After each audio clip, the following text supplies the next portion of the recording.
Please welcome Morgan Matthews back to the stage.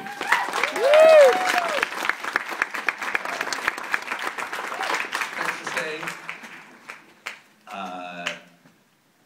The rule is that I ask the first question. I know there's so many questions out there. Can you briefly just tell us what made you want to make this film? On reflection, I'm not really sure, but so as I admitted to at the beginning of the film, I did have a childhood interest in monsters, as many of us did, and when I kind of looked around and I discovered it started with these guys in the UK who I might actually be making a separate film, but and I started following them, and they call themselves cryptozoologists, and they go around the world looking for hidden creatures. And that led me on to other people who did the same thing, including Rick and Tom and Dallas and Wayne.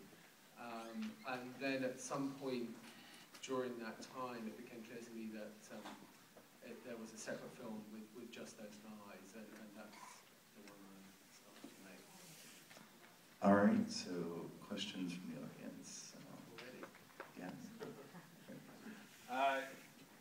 The one thing I would ask is, like, it seemed like there was 3 stories going on, but towards the end, like, there seemed to be only a conclusion with that one group of people. What happened with the other 2?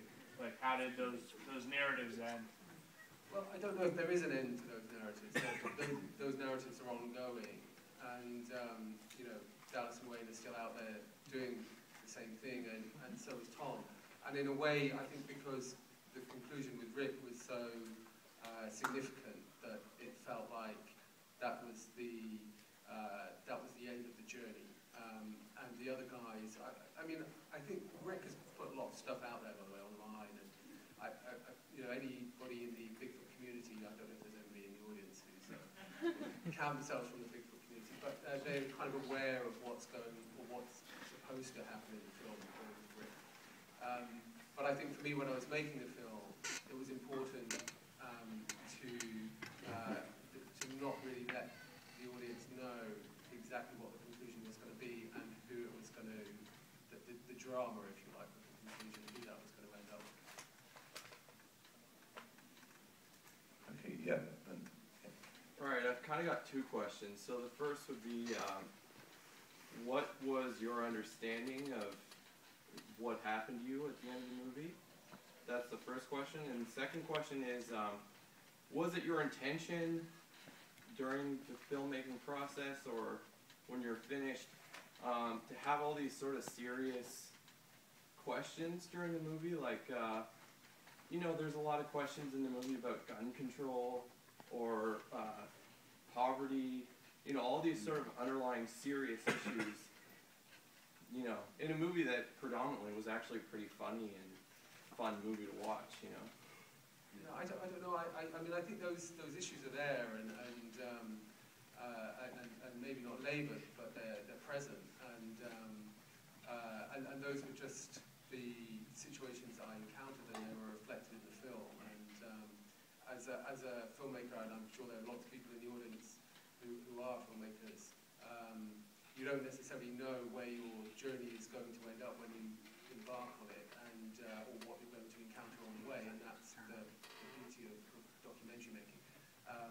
So it wasn't that that was ever intentional, that was just what I experienced, and strangely experienced that in different situations with different people in different states, that there was this, there were a lot of people who were homeless and who were living in the woods, you know, that we encountered, and there were other people who were looking for some meaning in their lives, you know, because for whatever reason it had been taken away or they'd lost their purpose. Sorry, I missed the first question. The first question was, what was your interpretation of what happened to you? Oh, right, that. All right. I'm not really sure. I think I say, you know, in the film, I say what I think happened, but I'm not really sure beyond that. You know, people can draw their own conclusions. Okay, up front. In terms of investigating the Bigfoot phenomenon, did you try or consider contacting anyone other than, like, known hoaxers in the world?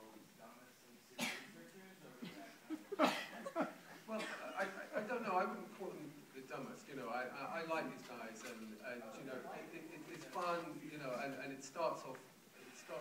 I think the thing is that there are other people out there who have made films and probably series about those guys, and good luck to them. But when I found these guys, I felt that there was something more interesting for me about this, this kind of universe that they existed in, where you weren't really sure what was real and what wasn't.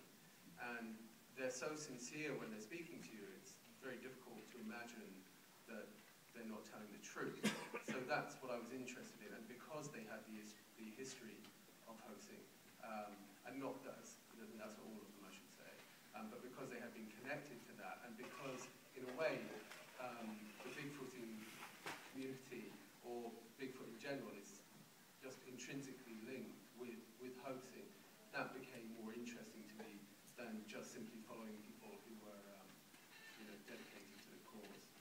Now, if many, or a few of the guys in the film are making their own media and making their own videos that are stand as evidence or stand as proof, why do you think they let you, why do you think they wanted you to follow, or why do you think they let you follow you?